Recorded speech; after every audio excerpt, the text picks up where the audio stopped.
तो स्वागत है आपका आपके अपने यूट्यूब चैनल रोजगार प्लस एकेडमी पर। आज मैं junior edit UPSI SSC GD और यूपी लेखपाल और ऑल वनडे एग्जाम संबंधित जो सीरीज चला रहा हूं उसका प्रैक्टिस सेट नंबर 5 कराने जा रहा हूं। कृपया आप लोग वीडियो को अंत तक देखें और वीडियो अच्छी लगे तो वीडियो को लाइक करें और हमारे चैनल को सब्सक्राइब करना ना भूलें। और नचिकेता का संबंध किस उपनिषद में मिलता है? Option A Katha Upanishad, option B Chandogya Upanishad, option C Mundaka Upanishad, option D Kena Upanishad. तो इसका सही आंसर क्या होगा? ऑप्शन नंबर ए कठ उपनिषद। जो यम और नचिकेता का संवाद किस उपनिषद में मिलता है? कठ उपनिषद में। बात करें मुंडक उपनिषद तो भारत का ध्येय वाक्य सत्यमेव जयते किस उपनिषद से लिया गया है? मुंडक उपनिषद से लिया गया है। चलिए देखते हैं नेक्स्ट। जैन धर्म में पूर्ण ज्ञान के लिए क्या शब्द है? ऑप्शन ए कैवल्य, ऑप्शन बी जिन, ऑप्शन सी निर्माण, ऑप्शन डी महापरिनिर्वाण। तो इसका सही आंसर क्या होगा? ऑप्शन नंबर ए होगा कैवल्य। तो जैन धर्म में पूर्ण ज्ञान के लिए क्या शब्द प्रयुक्त किया जाता है? कैवल्य। नैनार कौन थे? ऑप्शन ए शैव, ऑप्शन बी वैष्णव, ऑप्शन सी सूर्योपासक, ऑप्शन डी शाक्त। तो इसका सही आंसर क्या होगा? ऑप्शन नंबर ए होगा शैव।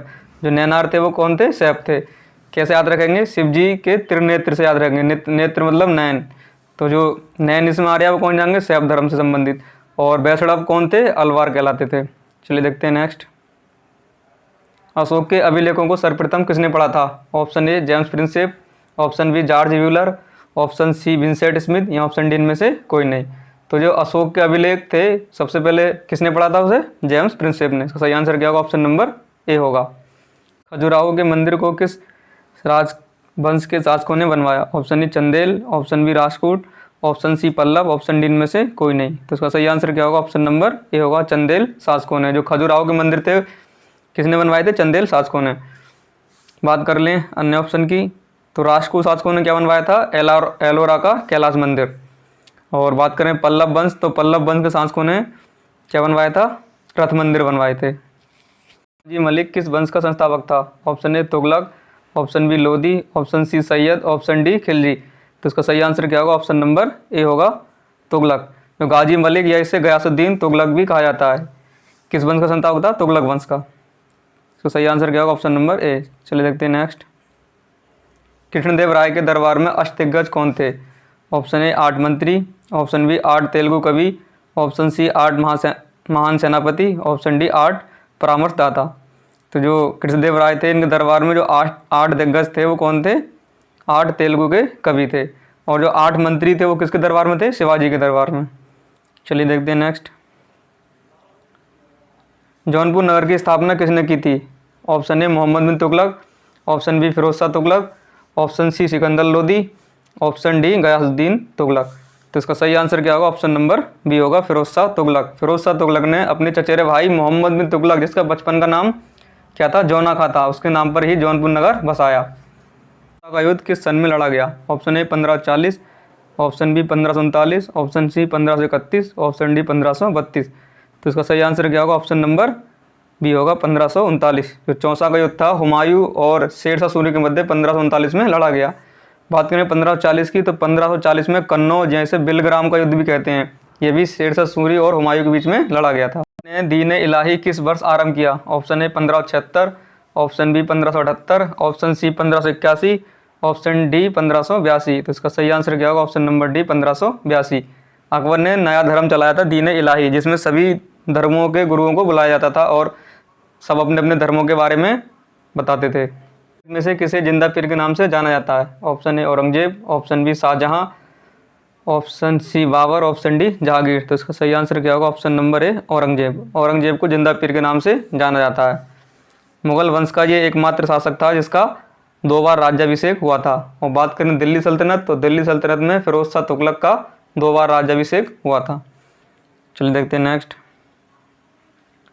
महाराजा रणजीत किस मिसल से संबंधित थे? Option A Sukerchakia, option B Sandhawalia, option C Ahluwalia, option D Ramgarhia. तो इसका सही आंसर क्या होगा? ऑप्शन नंबर ए शुक्रचकिया मिसल से संबंधित थे। चलिए देखते हैं नेक्स्ट। मंगल पांडे सिपाही थे 19वीं नेटिव इन्फेंट्री, 20वीं नेटिव इन्फेंट्री, 34वीं नेटिव इन्फेंट्री या फिर 49वीं नेटिव इन्फेंट्री। जो मंगल पांडे थे वो किस नेटिव इन्फेंट्री सिपाही थे? इसका सही आंसर क्या होगा? ऑप्शन नंबर सी 34वीं नेटिव इन्फेंट्री के सिपाही थे। मठ की उपन्यास की कथा वस्तु आधारित है? ऑप्शन ए चुआर विद्रोह, ऑप्शन बी सन्यासी विद्रोह, ऑप्शन सी पावना विद्रोह, ऑप्शन डी कोल विद्रोह। तो इसका सही आंसर क्या होगा? ऑप्शन नंबर बी सन्यासी विद्रोह। जो आनंद मठ उपन्यास है इसकी कथा वस्तु सन्यासी विद्रोह पर आधारित है। किसके द्वारा लिखा गया है ये? बंकिम चंद्र चटर्जी, यहाँ बंकिम चंद्र चट्टोपाध्याय भी कहा जाता है इनको। और इसी में आनंद मठ से ही हमारा जो राष्ट्रीय गीत है भारत का, वंदे मातरम, वो लिया गया है। स्वामी विवेकानंद ने शिकागो में आयोजित विश्व धर्म सम्मेलन में अपना भाषण कब दिया था? Option A 1893, option B 1828, option C 1897, option D 1875। तो इसका सही आंसर क्या होगा? ऑप्शन नंबर ए होगा 1893। इसके 4 साल बाद स्वामी विवेकानंद ने 1897 ईस्वी में रामकृष्ण मिशन की स्थापना की। 1828 में राजा राममोहन राय ने ब्रह्म समाज की स्थापना की थी। और बात करें 1875 में तो मुंबई में स्वामी दयानंद सरस्वती ने आर्य समाज की स्थापना की थी। चलिए देखते हैं नेक्स्ट। बाल गंगाधर तिलक को किसने अशांति का जनक कहा? ऑप्शन ए कर्जन ने, ऑप्शन बी हेनरी कॉटन ने, ऑप्शन सी वैलेंटाइन सेरोल ने, या ऑप्शन डी लिटन ने। तो इसका सही आंसर क्या होगा? ऑप्शन नंबर सी होगा, वैलेंटाइन सेरोल ने बाल गंगाधर तिलक को अशांति का जनक कहा था। चलिए देखते हैं नेक्स्ट। किस वर्ष हिंदुस्तान रिपब्लिकन एसोसिएशन की स्थापना हुई थी? Option A 1924, option B 1920, option C 1928, option D 1927। तो इसका सही आंसर क्या होगा? ऑप्शन नंबर ए होगा 1924। और 1924 में HRA यानी कि हिंदुस्तान रिपब्लिकन एसोसिएशन की स्थापना सचिंद्र सान्याल, राजेंद्र लेहड़ी, रोशनलाल आदि ने मिलकर की थी। और बात करें 1828 में, फिर इसमें क्या है? HSRA Hindustan socialist Republican association की स्थापना की गई थी। इसी का नाम बदल कर क्या HSRA कर दिया था। ये HSRA की स्थापना किसने की थी? चंद्रशेखर आज़ाद ने की थी। बात करें 1927 तो 1927 में क्या हुआ था? साइमन कमीशन का गठन हुआ था और 1928 में साइमन कमीशन भारत आया था। और बात करें 1920 की तो 1 अगस्त 1920 को असहयोग आंदोलन गांधी जी ने शुरू किया। चलिए देखते हैं नेक्स्ट। भारतीय राष्ट्रीय कांग्रेस के 1905 के बनारस अधिवेशन की अध्यक्षता किसने की थी? Option A Bal Gangadhar Tilak, option B Firoz Shah Mehta, option C Gopal Krishna Gokhale, option D Dadabhai Naoroji. तो इसका सही आंसर होगा ऑप्शन नंबर सी होगा, गोपाल कृष्ण गोखले। जो भारतीय राष्ट्रीय कांग्रेस को 1905 का बनारस में अधिवेशन हुआ था, इसकी अध्यक्षता किसने की थी? गोपाल कृष्ण गोखले ने की थी। गोपाल कृष्ण गोखले गांधी जी के राजनीतिक गुरु थे। और बात करें गोपाल कृष्ण गोखले गुरु कौन थे? तो महागोविंद रनाडे गोपाल कृष्ण गोखले के भी राजनीतिक गुरु थे। इसे अच्छे से याद रखें। न्यूनतम समर्थन मूल्य का निर्धारण करता है? ऑप्शन ए भारतीय राष्ट्रीय कृषि अनुसंधान परिषद, ऑप्शन बी राज्य सरकार, ऑप्शन सी कृषि लागत एवं मूल्य आयोग, ऑप्शन डी राष्ट्रपति। तो इसका सही आंसर क्या होगा? ऑप्शन नंबर सी होगा, कृषि लागत एवं मूल्य आयोग जो है वो MSP का निर्धारण करता है। चलिए देखते हैं नेक्स्ट। बेरोजगारी का अनुमान लगाने के लिए कौन सी समिति गठित की गई? ऑप्शन ए सुरेश तेंदुलकर समिति, ऑप्शन बी राजा चलैया समिति, ऑप्शन सी महालनोबिस समिति, ऑप्शन डी दांतेवाला समिति। तो जो बेरोजगारी का अनुमान लगाने के लिए दांतेवाला समिति का गठन किया गया, इसका सही आंसर क्या होगा? ऑप्शन नंबर डी होगा। बात करें सुरेश तेंदुलकर समिति किससे संबंधित है? ये गरीबी का आकलन से संबंधित। चलिए देखते हैं नेक्स्ट। भारत में निम्न में कौन राजकोषीय नीति निर्धारित करता है? ऑप्शन ए योजना आयोग, ऑप्शन बी वित्त आयोग, ऑप्शन सी वित्त मंत्रालय, ऑप्शन डी भारतीय रिजर्व बैंक। तो राजकोषीय नीति इसका निर्धारण कौन करता है? वित्त मंत्रालय। इसका सही आंसर क्या होगा? ऑप्शन नंबर सी होगा। चलिए देखते हैं नेक्स्ट। राष्ट्रीय पर्यावरण अभियांत्रिक शोध अवस्थित है? ऑप्शन ए हैदराबाद में, ऑप्शन बी नई दिल्ली में, ऑप्शन सी बेंगलुरु में, ऑप्शन डी नागपुर में। तो राष्ट्रीय पर्यावरण अभियांत्रिक शोध यानी कि नीरी कहाँ स्थित है? ये नागपुर में। इसका सही आंसर क्या होगा? ऑप्शन नंबर डी होगा। इसे अच्छे से याद रखें। जैव विविधता में परिवर्तन होता है? ऑप्शन ए भूमध्य रेखा की तरफ बढ़ती है, ऑप्शन बी भूमध्य रेखा की तरफ घटती है, ऑप्शन सी पृथ्वी पर एक समान रहती है, ऑप्शन डी ध्रुवों की तरफ बढ़ती है। तो देखिए जैव विविधता जो है क्या होती है? किसी एक स्थान पर बहुत ही प्रकार की जीव जंतु की प्रजातियाँ पाई जाएँ और पेड़ पौधों की प्रजातियाँ जो है विभिन्न प्रकार की प्रजातियाँ यहाँ पर पाई जाएंगे कहलाएंगी जैव विविधता कहलाती है। जहाँ पर वो प्रजातियाँ ज़्यादा होंगी वहाँ जैव विविधता ज़्यादा होगी, जहाँ पर प्रजातियाँ कम होंगी वहाँ जैव विविधता क्या होगी? कम होगी। तो देखिए जैव विविधता जो है ध्रुवों पर तो कम होती है क्योंकि वहाँ पर बर्फ होती है, तो वहाँ पर बहुत ही विशेष प्रकार के पेड़ पौधे उगते हैं और वहाँ पर जंतु भी बहुत विशेष प्रकार के रहते हैं, इसलिए वहाँ जैव विविधता ध्रुवों क्या होती है? कम होती है। भूमध्य रेखा के आसपास वर्षा जो होती है वो बहुत अधिक होती है और भूमध्य रेखा के आसपास जो है वो जैव विविधता सबसे अधिक होती है। तो अगर भूमध्य रेखा की तरफ क्या होगा, जैव विविधता जो है वो बढ़ेगी। अगर ध्रुवों से भूमध्य रेखा की तरफ चलेंगे तो जैव विविधता क्या होगी, बढ़ेगी। तो सही आंसर क्या होगा, ऑप्शन नंबर ए होगा। चलिए देखते हैं नेक्स्ट। ओजोन परत किस मंडल में स्थित है? ऑप्शन ए क्षोभ मंडल, ऑप्शन बी समताप मंडल, ऑप्शन सी मध्य मंडल, ऑप्शन डी आयन मंडल। तो इसका सही आंसर क्या होगा, ऑप्शन नंबर बी होगा, समताप मंडल। जो ओजोन परत है वो किस मंडल में स्थित है, समताप मंडल में। बात करें क्षोभ मंडल, तो क्षोभ मंडल क्या है, सबसे निचला मंडल है। जितनी भी वर्षा संबंधी घटना है वो किस में होती है, सब क्षोभ मंडल में होती हैं। निम्नलिखित में से किस घटना का उपयोग ऑप्टिकल फाइबर में किया जाता है? ऑप्शन ए व्यतिकरण, ऑप्शन बी अपवर्तन, ऑप्शन सी पूर्णांतरिक परावर्तन या ऑप्शन डी प्रकीर्णन। तो ऑप्टिकल फाइबर या प्रकाशिक तंतु होता है, इसमें किस घटना पर आधारित होता है, ये पूर्णांतरिक परावर्तन घटना पर आधारित होता है। इसका सही आंसर क्या होगा, ऑप्शन नंबर सी होगा। चलिए देखते हैं नेक्स्ट। कितने डिग्री पर सेंटीग्रेड एवं फ़ारेनहाइट तापमान समान रहते हैं? Option A 40 degree, option B -40 degree, option C 32 degree या ऑप्शन डी -32 डिग्री। तो देखिए इसका सही आंसर क्या होगा, ऑप्शन नंबर बी होगा, -40 डिग्री। इसको निकालने का फार्मूला क्या होता है, C/5 = F - 32/9। ठीक है, इसे इससे निकाल लें। चलिए देखते हैं नेक्स्ट। ध्वनि तरंगें नहीं चल सकती। ऑप्शन ए ठोस में, ऑप्शन बी द्रवों में, ऑप्शन सी गैसों में, ऑप्शन डी निर्वात में। देखिए ध्वनि तरंगों को चलने के लिए किसी न किसी माध्यम की आवश्यकता होती है। तो ध्वनि की तरंगें जो है वो निर्वात में नहीं चल सकती, क्योंकि निर्वात में कोई माध्यम नहीं होता। इसका सही आंसर क्या होगा, ऑप्शन नंबर डी होगा। इसे अच्छे से याद रखें, ध्वनि तरंगें जो है वो निर्वात में नहीं चल सकती। चलिए देखते हैं नेक्स्ट। डायनामो एक युक्ति है जो परिवर्तित करती है। ऑप्शन ए रासायनिक ऊर्जा को विद्युत ऊर्जा में, ऑप्शन बी विद्युत ऊर्जा को यांत्रिक ऊर्जा में, ऑप्शन सी यांत्रिक ऊर्जा को विद्युत ऊर्जा में या ऑप्शन डी विद्युत ऊर्जा को रासायनिक ऊर्जा में। तो देखिए डायनामो जो है वो यांत्रिक ऊर्जा को विद्युत ऊर्जा में परिवर्तित करता है। तो इसका सही आंसर क्या होगा, ऑप्शन नंबर सी होगा। इसे अच्छे से याद रखें। डायनामो जो होता है वो ट्रैक्टर या कारों में लगा होता है। इससे क्या होता है, वो यांत्रिक ऊर्जा को किस में बदलता है, वो विद्युत ऊर्जा में बदलता है। बात कर लें विद्युत ऊर्जा को यांत्रिक ऊर्जा में कौन बदलती है, तो विद्युत मोटर। जो विद्युत की मोटर होती है वो किससे चलती है, विद्युत से। तो विद्युत से चलती है तो विद्युत ऊर्जा को यांत्रिक ऊर्जा में बदलती है। रासायनिक ऊर्जा को विद्युत ऊर्जा में कौन बदलता है, तो ये सेल होता है। सेल जो है वो रासायनिक ऊर्जा को विद्युत ऊर्जा में बदलता है। तो इसका तो सही आंसर क्या होगा, ऑप्शन नंबर सी होगा। निम्नलिखित में से कौन सी धातु सामान्य तापमान पर द्रवावस्था में रहती है? ऑप्शन ए पारा, option B bromine, option C tin, option D nickel. तो इसका सही आंसर क्या होगा, ऑप्शन नंबर ए होगा, पारा। देख ली अगर बात करें धातु सामान्य अवस्था में, मतलब सामान्य ताप पर कौन सी धातु है द्रव अवस्था में रहेगी, वो तो पारा हो जाएगा।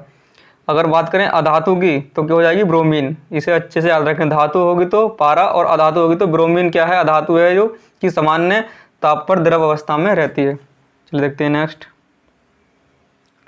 निम्नलिखित में से अम्लीय विलयन का पीएच मान होगा? Option A 7, option B 8, option C 6, option D 9। तो देखिए जो अम्लीय विलयन होता है वो 0 से लेकर 6.99 तक तो क्या होता है, अम्लीय होता है। और बात करें 7 पे तो विलयन क्या हो जाएगा, उदासीन। 7 पे क्या हो जाएगा, उदासीन। तो 7 से 7.01 से लेकर 14 तक क्या होगा, विलयन क्षारीय होगा। तो जितने भी 7 से कम मान हैं वो क्या होंगे, विलयन अम्लीय होगा। 7 से ज़्यादा होगा तो क्षारीय होगा और 7 पे क्या हो जाएगा, विलयन उदासीन।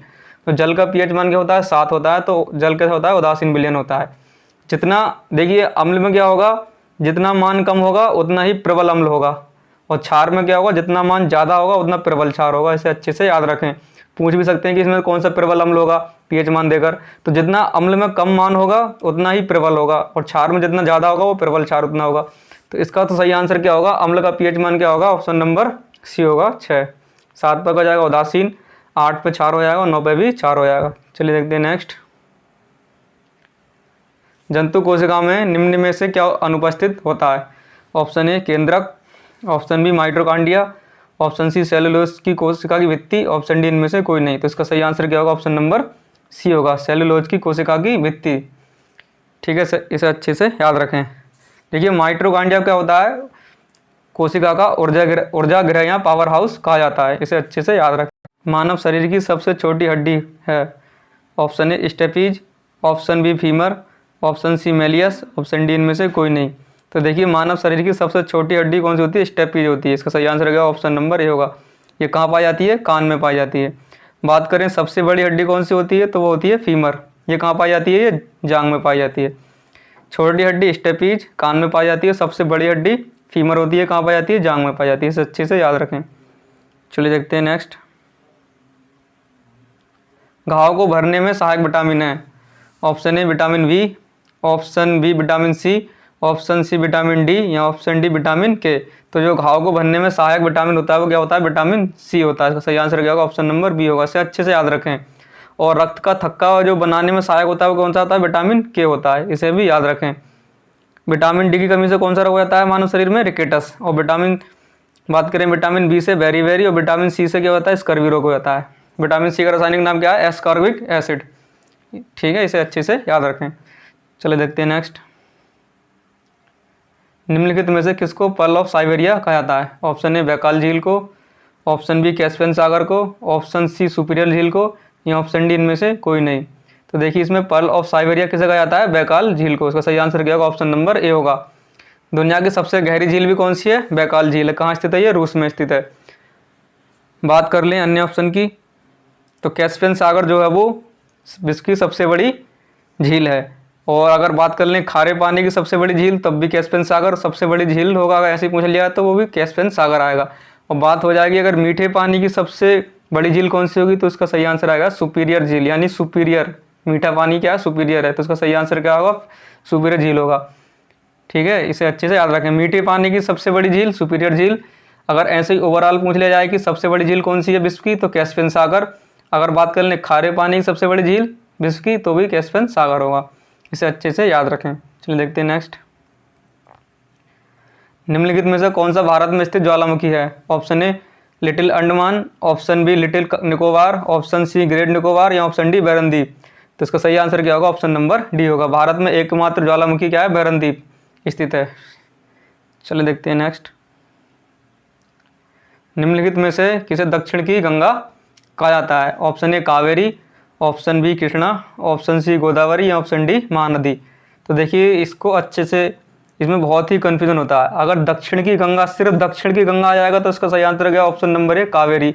अगर यहीं आ जाता दक्षिण भारत की गंगा तो क्या आता है उसका आंसर? गोदावरी। ठीक है, इसे अच्छे से याद रखें। सिर्फ दक्षिण की गंगा आ जाएगा तो कावेरी, और दक्षिण भारत लग के आ जाएगा तो गोदावरी आएगा। ठीक है, तो इसका तो सही आंसर क्या होगा? ऑप्शन नंबर ए होगा। चलिए देखते हैं नेक्स्ट। भारतीय संविधान का निम्नलिखित में से कौन सा अनुच्छेद भारत के राष्ट्रपति को अध्यादेश जारी करने की शक्ति प्रदान करता है? ऑप्शन ए अनुच्छेद 72, ऑप्शन बी अनुच्छेद 61, ऑप्शन सी अनुच्छेद 143 या ऑप्शन डी अनुच्छेद 123। तो इसका सही आंसर क्या होगा? ऑप्शन नंबर डी होगा, अनुच्छेद 123। बात कर लें अनुच्छेद 72, इसमें क्या दे रखा है? राष्ट्रपति की क्षमादान की शक्ति। अनुच्छेद 61 के तहत क्या राष्ट्रपति पर महाभियोग चलाया जा सकता है। और अनुच्छेद 143 में राष्ट्रपति की उच्चतम न्यायालय से सलाह लेने के बारे में जानकारी दी गई है। इन्हें अच्छे से याद रखें। चलिए देखते हैं नेक्स्ट। भारतीय संविधान की 11वीं अनुसूची संबंधित है। ऑप्शन ए पंचायती राज से, ऑप्शन बी नगरपालिका से, ऑप्शन सी दल बदल कानून से, ऑप्शन डी भूमि सुधारों से। तो देखिए इसका सही आंसर क्या होगा? ऑप्शन नंबर ए होगा, पंचायती राज से। जो 11वीं अनुसूची के संबंधित है पंचायती राज से। और बात कर लें 12वीं अनुसूची, तो 12वीं अनुसूची के संबंधित है वो नगरपालिका से। ये कब जोड़ी गई थी? 73 और 74वें संविधान संशोधन के द्वारा इन्हें जोड़ा गया था। बात कर लें दल बदल कानून से कौन सी अनुसूची संबंधित है? ये 10वीं। कब जोड़ी गई थी? ये 52वां संविधान संशोधन हुआ था 1985 में ये जोड़ी गई थी। और भूमि सुधारों संबंधित कौन सी अनुसूची है? तो वो कौन सी है? 9वीं अनुसूची। इसे कब जोड़ा गया था? पहला ही संविधान संशोधन किया गया था संविधान में, और 9वीं अनुसूची जोड़ी गई थी 1951 में। इन्हें सभी को याद रखें अच्छे से। कि राष्ट्रपति पर महाभियोग चलाने के लिए कम से कम कितने दिन पूर्व की सूचना आवश्यक है? ऑप्शन ए 7 दिन, ऑप्शन बी 14 दिन, ऑप्शन सी 6 माह, ऑप्शन डी 30 दिन। तो इसका सही आंसर क्या होगा? ऑप्शन नंबर बी 14 दिन। यानी कि राष्ट्रपति को 14 दिन पूर्व ही सूचित कर दिया जाता है महाभियोग चलाने से पहले। चलिए देखते हैं नेक्स्ट। निम्नलिखित में से कौन संसद के दोनों सदनों की संयुक्त बैठक की अध्यक्षता करेगा? देखिए बहुत ही अच्छा क्वेश्चन है ये, इसे अच्छे से याद रखें। देखिए संयुक्त जो बैठक होती है इसकी अध्यक्षता कौन करेगा? ऑप्शन देख लेते हैं। ए राष्ट्रपति, बी प्रधानमंत्री, सी राज्यसभा का सभापति या डी लोकसभा का अध्यक्ष। तो देखिए इसका जो संयुक्त बैठक जो है वो आर्टिकल 108 के तहत बुलाता कौन है? राष्ट्रपति, और इसकी अध्यक्षता कौन करता है? लोकसभा का अध्यक्ष करता है। इसे अच्छे से याद रखें। संयुक्त बैठक की अध्यक्षता तो करेगा लोकसभा का अध्यक्ष, और बुलाएगा कौन इसे? राष्ट्रपति। किस आर्टिकल के तहत? अनुच्छेद 108 के तहत। तो इसका सही आंसर क्या होगा? ऑप्शन नंबर डी होगा, लोकसभा का अध्यक्ष। और राज्यसभा का पदेन सभापति कौन होता है? भारत का उपराष्ट्रपति होता है। चलिए, यहाँ पर हमारे 40 क्वेश्चन कंप्लीट होते हैं और हमारी वीडियो यहाँ पर समाप्त होती है। आपको ये वीडियो अच्छी लगी हो तो वीडियो को लाइक करें और हमारे चैनल को सब्सक्राइब करना ना भूलें।